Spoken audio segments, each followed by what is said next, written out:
With her can-do attitude, love of simple gardens and decades of experience, Charlie Dimmock is one of Britain's best-loved gardeners. Looking good, boys. But the new kids on the gardening block are the Rich brothers. We want to be the brothers that change people's perceptions of gardens. Winners of multiple medals at the Chelsea Flower Show. Oh, good turn. Amazing, isn't it? The boys have become known for their dramatic outdoor spaces. Now these two different generations of gardening are going head-to-head. I know they've got a gold medal, but I can come up with a few ideas. They're meeting frustrated garden owners across the country. The photos made it look tiny. It is, isn't it? I'm sure you've seen larger. I don't know what to do with it. And will each pitch them a design based on their needs and budget. It looks really exciting. It doesn't look like it could be our garden. The winner Ta-da! brings their design to life. Hold on. Sweet, isn't it? And the loser has to help them build it. Oh, I'm getting irritated now. We're sort of faffing around. This is what happens Does he ever get irritating? All the time. when different styles collide. Who chose these? 1, 2, 3. This looks like your design. Yeah. To turn garden dreams into reality. Wow, open your eyes. Wow, it's amazing. It's beautiful.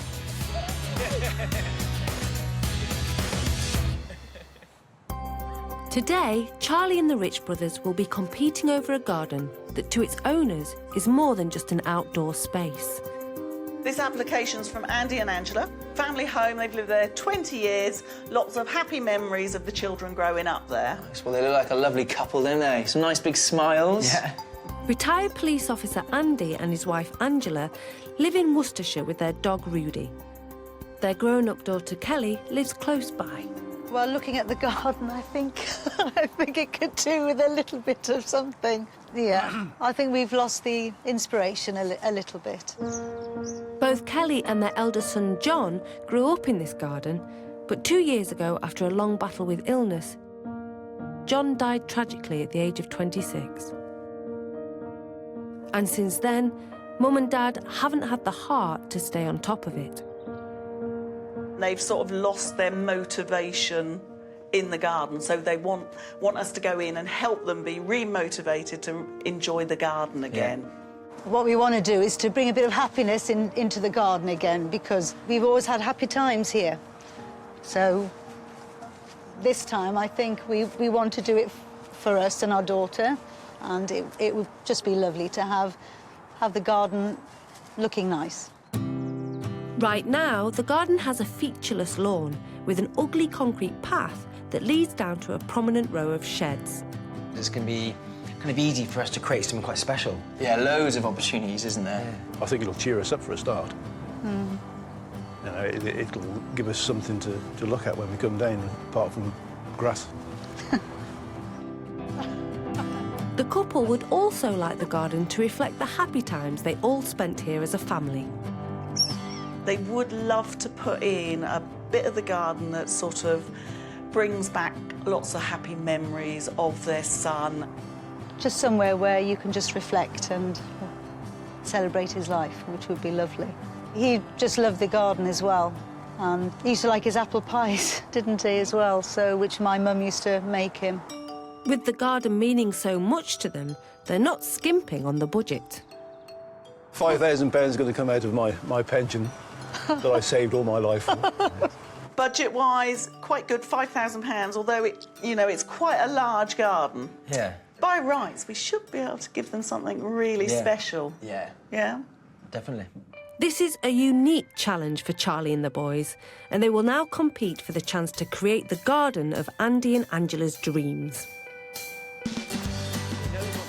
So they're heading to Worcestershire to see it for themselves. Here it is. They're hoping to glean more information that will help them come up with a winning design. The boys go straight into the house to see if the couple's taste could inspire them in the garden. Meanwhile, Charlie wants to find out more about what the garden means to Andy and Angela. Lovely to meet you. So what do you want from the garden now? Because, I mean, it's a nice big space. It's a bit too green. It's a bit too green. Too much lawn. Why is that? So you're going for low maintenance, are you, Low sir? maintenance, yes. That would be nice, yes. I instantly get a kind of a clean, modern feeling from there. It's quite light, quite a lot of white as well. It is, yeah. It's quite a nice, uplifting room. And quite a contemporary feature here with the fireplace. Yeah, it's quite, with the rug and it's kind of quite muted. Yeah. Definitely got a contemporary feel, yeah. Let's go and chat into the room, See shall if we? there's anything else. Charlie is pleased to see that the garden isn't completely bare. It's great for us to come to a garden that has got already some planting, it's got a view, it's got some sheds. Inside, the boys find that in other parts of the house, Andy and Angela's taste is very traditional. Oh, look at this. Quite different, isn't it, to the other room? Yeah. Look at that. Whoa. It's a nice-looking stove, isn't it? Yeah, that's my kind of stove. Quite a contrast to the other room, so there's that blend between contemporary and traditional. And I see there's more colour in this room as well. Looking around the couple's house, it's clear that their son John is still very much a presence, and they want to celebrate his life in their new garden. We can actually sit down together now and We just need and just somewhere to enjoy it. sit and relax. We'd like a memorial for John. Yeah, Less grass. it's grass. I mean, I've always wanted a pergola all the way down and maybe just take those slabs away. We just want you to wave your magic wand for us, Charlie. It's going to take more than a magic wand to transform this space into everything Andy and Angela are looking for, even for £5,000.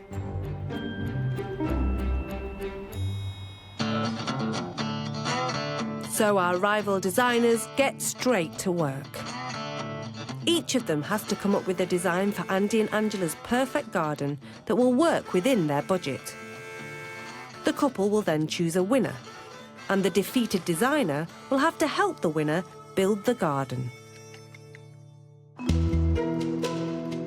Charlie appreciates how important memories will be in the new garden, while the boys have gauged that the couple aren't afraid of contemporary design ideas. Whose design will they go for? It's split up into two kind of styles, one a bit more modern and one a bit more traditional and soft. This area here is the more contemporary, more modern, so it's got a linear avenue broken up by these pockets of planting. It's got a beautiful avenue of apple trees. The boys have picked up that Angela wanted some fruit trees in the garden. This is a gravel path edged with pavias. And then down the bottom here, I've got a seating area with evergreens, so it's always going to look attractive, and it will draw you down the garden. Both designers have incorporated a peaceful area to sit and reflect. That leads you down to this really nice, quite contemporary seating space. You'd be walking down under the tree canopy, and then you can just turn right into a nice little spot where you can sit down and relax. Is that my shed at the top? Top Yes, right? so we thought that was the best man cave we've ever seen, so you don't want to get rid of that. Charlie has remembered Angela would like some shade across the path. And this is a pergola area to screen the shed. So it's a very simple pergola. We've got clipped yew, and then we've got climbers going up over the pergola. With the planting, we wanted to keep it quite vibrant and uplifting, so it's it's a space to really enjoy, and it's the feeling that it conjures up. I feel calm just looking at it now. Andy and Angela were clear they wanted the focal point of the garden to be a memorial for their son John. I was thinking of something like a pedestal with a solar light on that automatically comes on, and if we planted a lot of scented plants along there, as you walk down to that area, you get all the sort of smells of lavender, maybe rosemary. What we wanted to do is give this lovely focal magnolia tree to symbolise John. And it gives you this lovely little space where it's going to be dappled, you'll be underneath it, you can see it change, you know, it comes to flower, and it really just kind of creates this lovely little atmosphere, really. The pitch is over. It's now up to Andy and Angela to decide for their £5,000 budget which design will achieve the garden they're after. This is going to be a tough decision, isn't it? Well, they've both captured elements that we wanted in the garden. Charlie's is a more cottagey type garden with all the planting that she's explained to us, and certainly with the raised beds. Which is lovely and colourful. Whereas the Rich Brothers is a little bit more formal, isn't it? But then again, you've got all the meadows, which is lovely. The meadow planting. That gives a little bit of calmness.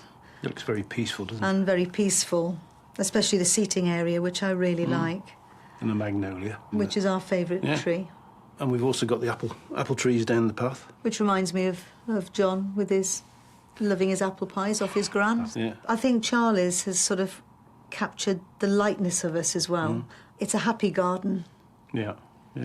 I think it's beautiful. I think they're both beautiful. And they've both captured both of us, our personalities. And it'd be lovely to have any of them. We've got to make a decision now, haven't we? So will it be Charlie with her winding path, her pergola covered in pretty climbers, and a pedestal surrounded by scented plants to commemorate their son's life? Or will they choose the Rich Brothers with their avenue of apple trees, contemporary patio, and their feature magnolia tree as a memorial to John? Hello. Hi, guys. Hey. Hello there. We made our decision. I have to say you've captured a lot of elements that we're after in our garden. But our decision is... Oh, amazing. Awesome. Oh, thank you very much. Oh, brilliant. What made you choose our design? Well, we thought it was what we're looking for in a contemplative area. Brilliant. We love trees, so any trees are good. But it was so hard because Charlie captured us as people. I think that shows how much gardens can really give, because there are so many elements to a garden. Like I said, there's personal journeys, there's kind of moods and atmospheres and spirit, so... I hope those are tears of happiness for a beautiful garden. It's just going to make a big change to us, to be in the garden. Yeah, well, it'll be a really special place to be. But it was a really hard decision. We didn't say it'd be easy. I know. Hopefully the build will be nice and easy. Yes. It's clear just how much this garden means to Andy and Angela. The boys may have won, but all three of them will need to pull together to build something that honours John's memory and helps this couple look to the future.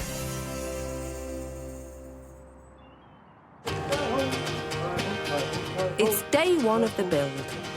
While Harry and David are finessing their planting plans off-site, they've sent in project manager Paul and landscapers Andy and Lee to start marking out the garden.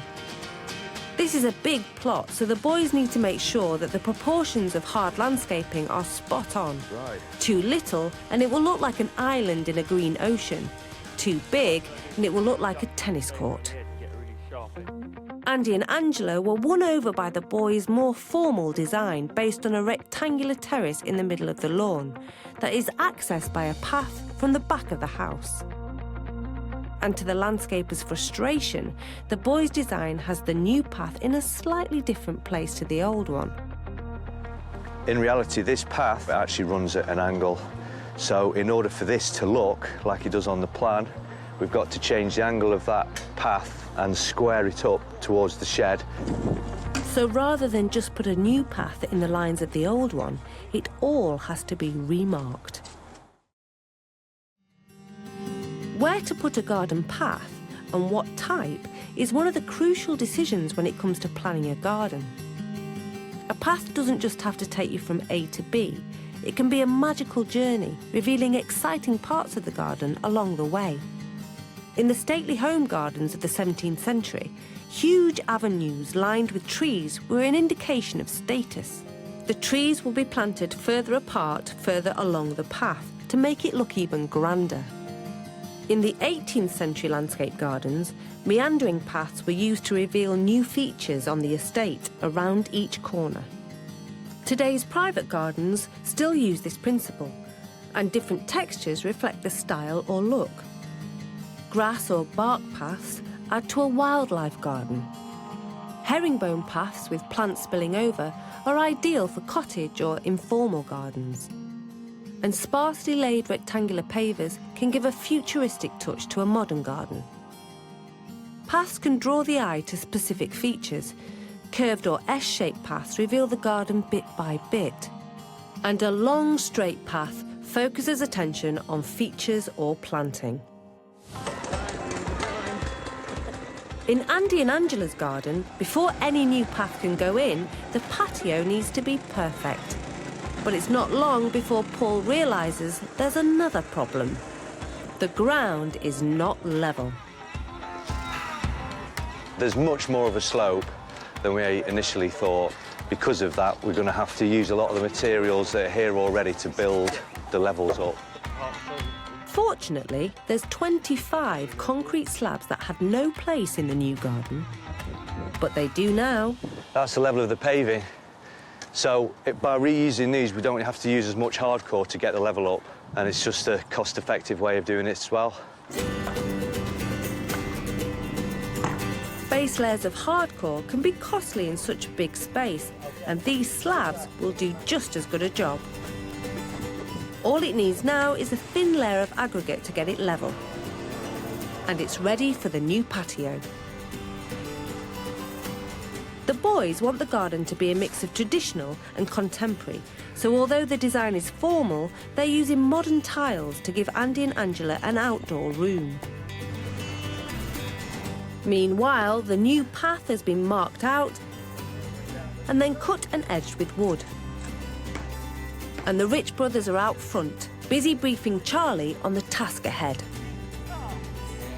This garden's really got a lot of meaning behind it, hasn't it? So I think it's important we nail it. But it does put the pressure on you, I know. boys. No, we're confident, aren't we? We're confident. Yeah. They've got this lovely, backdrop, so it'd be really nice to kind of just accentuate that, maybe, with a little bit of planting. Yeah. A little bit of planting. I know. Looks like a lot of planting to me. Come on, then, we'll stop talking again. All right. Come on. The first task for Harry and David is to mark out the garden's 4 new flower beds. Putting in such a long path means a lot of exposed landscaping. So the boys want to flank it with large areas of planting. We've already got the terrace in the middle of the garden, and for us it's key that all these beds run off that. So all we're doing now is stringing up that main line that's going to create the avenue as you walk down. Then all the beds come off that, really, so we can start creating the shapes, and, then we can start planting. But it's great using a string line because, you can adapt it and change it without actually cementing anything onto the ground. With a £5,000 budget to play with, the Rich brothers have invested in a lot of plants. But they want to reuse anything that Andy and Angela already had in the garden. And Charlie's been put in charge of salvage.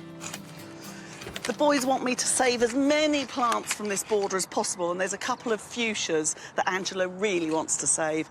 I have to say, they're a bit past their sell-by date.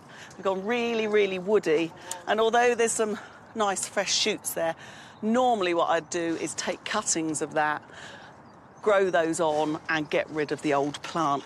The other big problem is there's lots of perennial weeds in this border, so I'm going to have to pick over the plants really carefully because there's lots of bindweed, potentilla, dandelions, which have all got roots that will regenerate. If you chop them up and plant them, you'll just get more.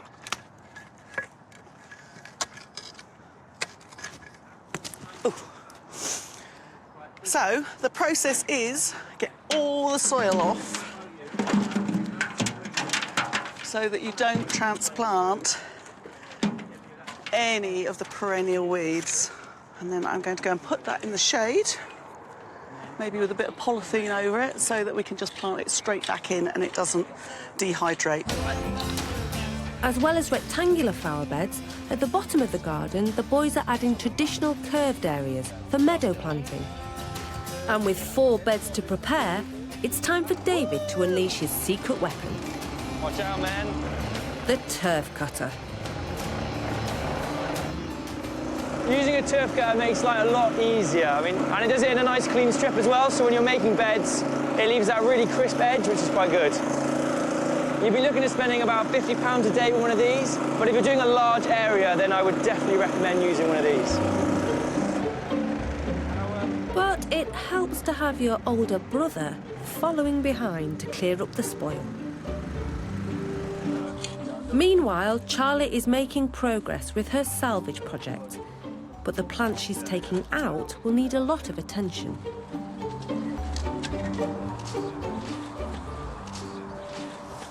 These Aquilegia are just coming into flower, so it's really not the best time of the year to transplant them, but it's a case of having to. So I've lifted them with as much soil on them as possible so the roots aren't disturbed. And all that will happen is if they do dry out a bit, you'll lose the flowers this year, but they'll be fine the following year.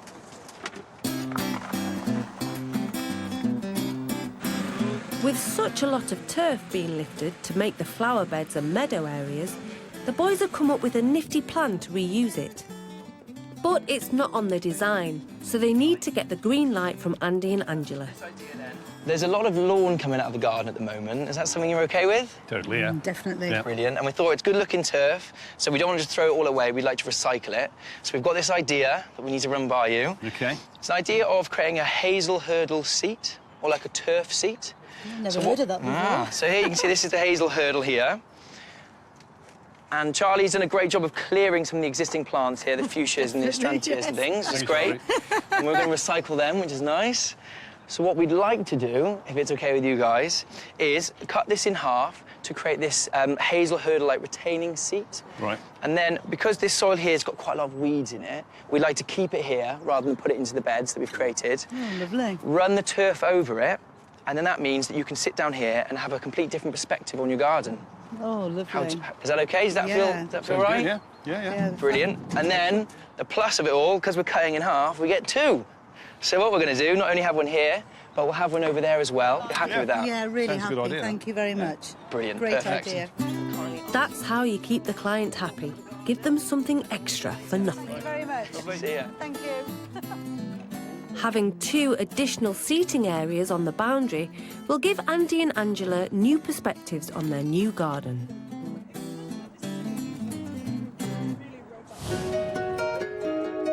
For most garden owners, having somewhere to sit is top of the list of requirements. But it pays to do your homework before taking the plunge. Work out where the sun rises and sets in your garden. That will dictate whether you want to sit outside for breakfast or an early evening drink. And consider what you want it for. If it's for entertaining, then nearer the house may be better. But for quiet reflection, nothing beats meandering down a path to your own private bench at the bottom of the garden. Back in Worcester, David is making a start on the hazel hurdle seat. So it's great that Angela and Andrew are really happy with the hazel hurdle idea. I think it's going to make a really good addition to the garden. This here we picked up for about £66, just for the individual piece itself, which I know you're thinking is quite expensive, but it is a real skill. A craftsman's made it. You see this more as like a natural fencing, but we're going to use it as a decorative face to a seat. So it's going to kind of retain some soil and turf and create a really nice little seat down the garden. Woven hazel like this has been used for thousands of years for fencing because of its strength and durability. Yeah, as you can see, it's a real tight fit, so it's a real craft to put it all together. It doesn't make it easy to get it apart. Since the Middle Ages, hazel hurdles have been used for containing sheep and have recently made a resurgence for garden fences.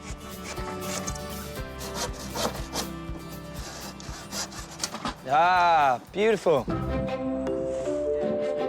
With the patio finished, it's time for the magnolia tree to be planted. It's like a blooming obstacle course round here. It'll be worth it, though. It'll definitely be worth it when it's in place. This magnolia is called Merrill, and it has this beautiful open flower, which, is short-lived, but, really gives a statement at this time of year. Where are we going, Harry? Down by there. Down there? By there, shall we? Oh. Not only will the magnolia add shade to the seating area, it will stand as a memorial for Andy and Angela's son, John. Nothing nicer than sitting next to a tree in blossom this time of year. Yeah, it's got a nice habit, hasn't it? This shape is absolutely stunning because I think it's key when, you know, when you're choosing your tree at the nursery, really think about the shape because, you know, the tree's going to grow up in like 10 years' time. So if you can pick a nice shape now, then when it's mature, it's going to look so elegant and beautiful.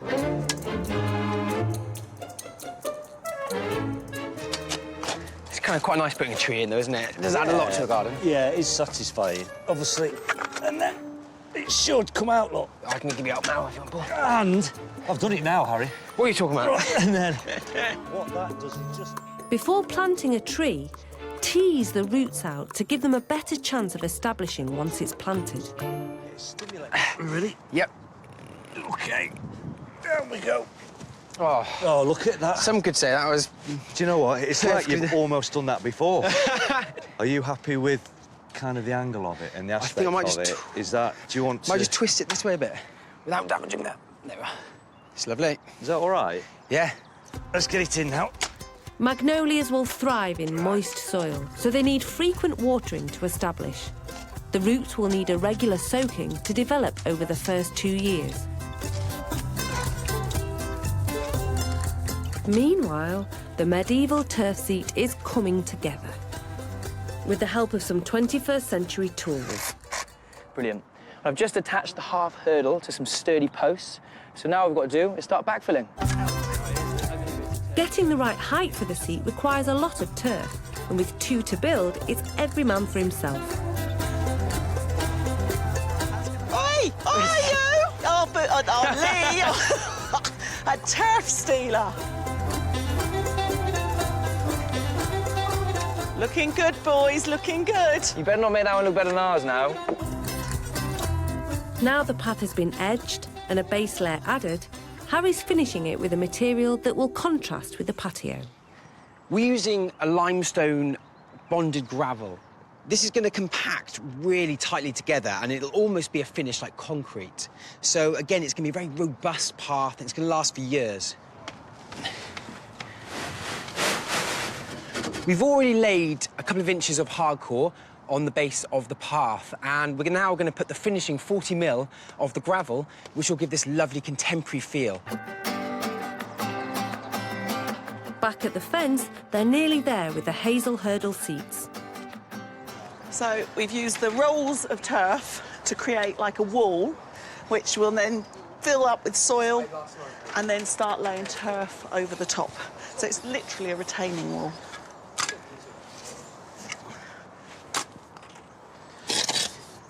And because it's turf and it's going to be cut regularly, it doesn't matter about the weed roots in the soil because it will be cut down regularly and things like ground elder won't put up with that.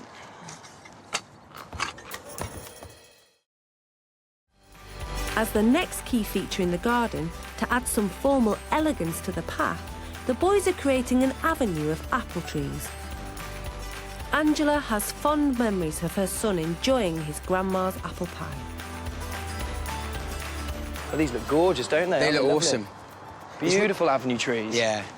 Ready? Yeah. Oh. That's quite relaxing, actually. That is. Quite excited about getting these in. Got him. Yeah, and then look at this guy. Wow, where's that going then? In here. This is going to create the avenue down there. It's going to keep going down, is it? It's by here, actually. They're quite So tall, there's probably aren't going to be they? one in the middle there and one down there, I'd say. Yeah. This one's going to be maybe the middle. On the design, these 5 apple trees will run in a line along the 10-metre path. But transferring a design from paper to reality can throw up issues. Lovely. Kind of quite close as well. It's going to rain again, I think. After seeing the size of the garden with fresh eyes, the boys have decided it would look better if they rejigged the formation of the trees. Do you need to have that one at the end, or do you want to put that one up here? And just have one in the middle, and then Well, have 2 one in the there. middle and have 2 where Charlie is. That And then you really block nice, out yeah. that. Let's just, Yeah, no, it's fine. I got him. Craig, you come here. And perfectionists Harry and David want them all in position before they can be planted. Have a look at that. Go back up there. How about that? Oh, that's nice. Loving that. Just in time, because the heavens have opened. Well, Get just out of the lie rain. Get out of the rain. Lie them down just lie them again, down. Oh. Should we jump for anywhere?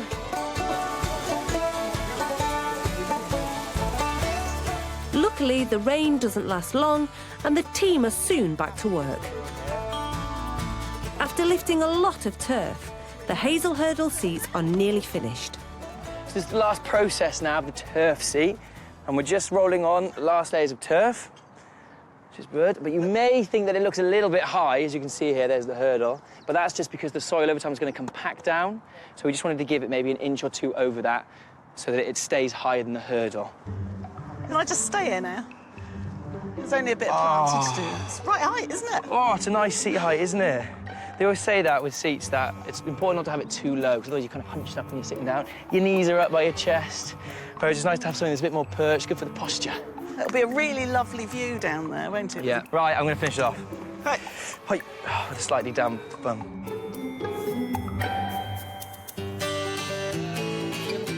Whilst the landscapers plant the freestanding apple trees, the brothers are complementing them with another formal feature on the fence. We finished with these turf seats, and what we're going to do is plant these espaliered fruit trees in between them. So espalier, all it means is that the tree has been manipulated to a framework, and this is perfect for taking advantage of vertical space, like a boundary. These are beautiful, so they link in with the rest of the fruit trees in the garden, but they're great because they add that nice bit of structure, and especially to a more slightly boring boundary fence. And what we're going to do with these ones is we're going to leave them on their framework at the moment, but what we'd advise Angela and Andrew to do is string along some wire or something that the branches can grow across, and then hopefully, over time, they'll all link up together. This one here is a plum, so hopefully over time, the branches will grow out over the boundary so you can sit on your turf seat and eat some plums. The espalier technique, as the name suggests, became popular in France in the Middle Ages as a way of training fruit either on a frame or against a warm wall to make best use of the sun. The ancient tradition continues, and in Britain, some of the best examples can be found at West Dean Gardens in Chichester. Here, a celebrated apple collection is housed in its walled garden. People have trained plants ever since people have been gardening, and there are a number of reasons for doing it. One, you could utilise spaces which wouldn't otherwise be utilised. Two, it's a very productive way of growing fruit. It's easily accessible. You can make the tree the size you want it to be. Three, it's extremely attractive, and that's the principal reason why I love it. We've got examples of the circular training. You can train them in S shapes. You can train them as fans. It's very pertinent to the modern, contemporary small gardens that most people have, because you can actually grow fruit in positions where you might not otherwise be able to grow. You couldn't grow a large tree like the one I'm sitting under, but you could grow an espalier. It's a great way of creating a boundary. You can actually use it almost like a fruiting fence. So it can be a visual screen, it can be a physical screen. I mean, there are lots of different ways of training fruit, but the espalier is probably one of the easiest to achieve. Back in the garden, David has a less expensive alternative for the espalier. An alternative to buying a pre-framed one is to do it yourself. And you'd be looking at maybe about £10 less expensive than that one. So, and all you do is you'd mock up a framework. You could do it like this one, or you could attach some wires across a fence or a wall, and that would be fine. And then you'd look for its natural back, so that would be the flatter face of it. So it'd be like this one here. And then all you do is you just bend these, train them down, and then you tie it on with these rubber ties, just nice and firm to hold it there. The sun is now shining and the build is in full swing. With all the hard landscaping complete, it's time for the next phase. Andy and Angela wanted a relaxed and thoughtful atmosphere that their old, tired garden was lacking. To achieve this, the boys are adding curved meadow areas to help soften the landscape. They've cleverly come up with not one, not two, but 3 different ways to create a meadow.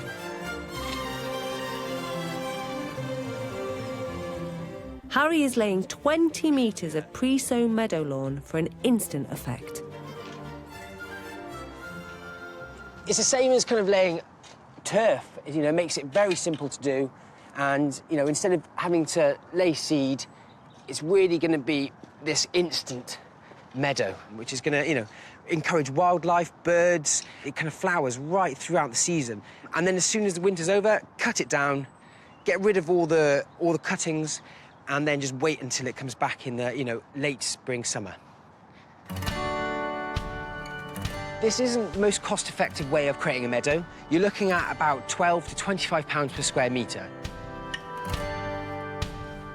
At the back of the garden, Charlie is using a more traditional and cheaper method to create a similar effect. Angela and Andrew want to be surrounded with really lovely colours and uplifting plants, and meadow plants can do that. I'm going to create a meadow here from seed. It's a really good value way of doing it, compared to, say, using meadow turf that's like £12 a square yard up to £25 a square yard.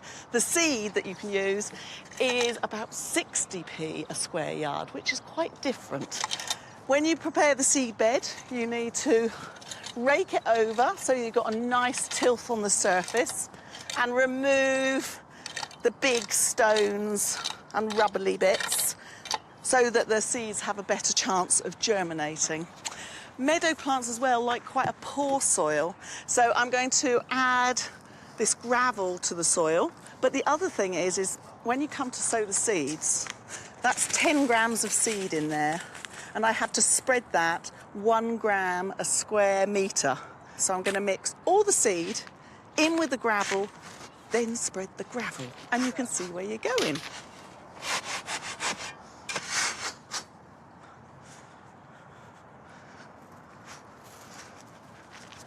So I'm just going to sprinkle it over, and then I will give it a light rake as well.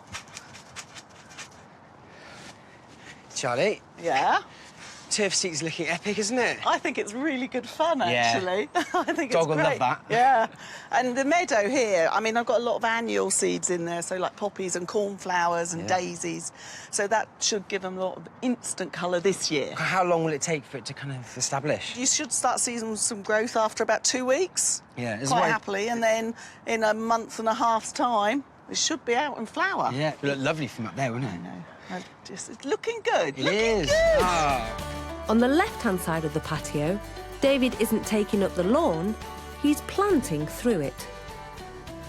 What we wanted to do with this area was to capture the feeling of a wild orchard and then flood the floor with these British native meadow plants. What we're doing differently for this meadow is we're keeping the existing turf, so that helps save labour time as well. And the reason we can do it is because of this little fella right here, and this is yellow rattle. So this is great because it's semi-parasitic, which means it actually weakens the roots of the grasses that are here. And over time, that'll help change the balance of grass and wildflower and help these self-seed and establish. What I'm planting underneath these fruit trees, we've got cowslips, forget-me-nots, primroses, and heartsease. And this will just give a really nice, quite vibrant meadow feeling. Now, these are about £2 per plant, which makes it quite a cost-effective way of creating a meadow, because they will self-seed, which is great. And especially if you've got the yellow rattle as well, then that'll really help them just establish and take over the space. The boys have chosen nearly 200 plants to fill their new flower beds. To help create the peaceful atmosphere Andy and Angela were after, the boys have chosen flowers that will provide colour and vitality. 120 grasses will soften the hard edges of the landscaping and add gentle movement and texture.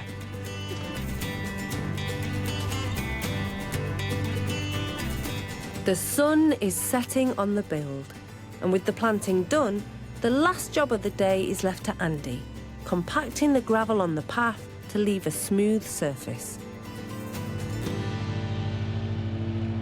Andy and Angela's garden was a flat and uninspiring large lawn with Andy's sheds as the only feature. Now it's had a £5,000 transformation. The boys have broken up the large expanse of lawn with a modern patio placed right in the middle. Perfect for socialising and relaxing, the stone pavers came in at £560. The couple were keen to get rid of their concrete slabs, and in their place, the brothers have built a cool and contemporary gravel path for £350. Either side, the boys have placed 5 statuesque apple trees that will transform the path into an elegant avenue.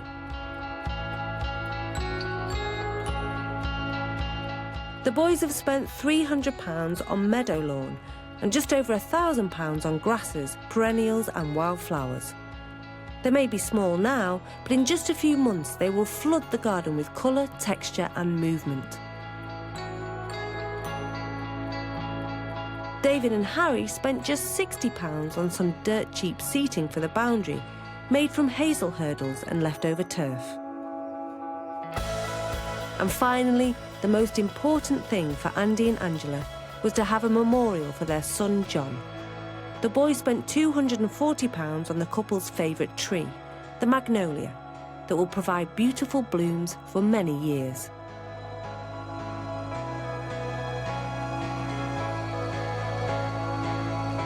It's time to find out if Harry and David, with Charlie and the team, have delivered the garden Andy and Angela are hoping for.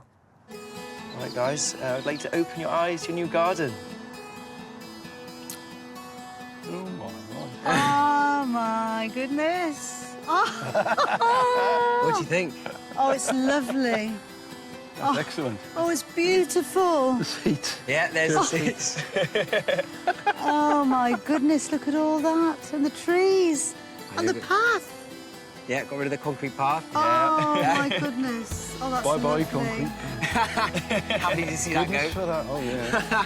Well, there's lots of smiles. That's got to be a good sign, hasn't it? What we've done is we've interplanted all the grasses with these lovely perennials as well. So this summer, it's all going to come up, and this little kind of block planting. And, you know, you'll get so much kind of interest from here. Oh, it's lovely. I can't get over these seats. I can't. They're brilliant. Brilliant.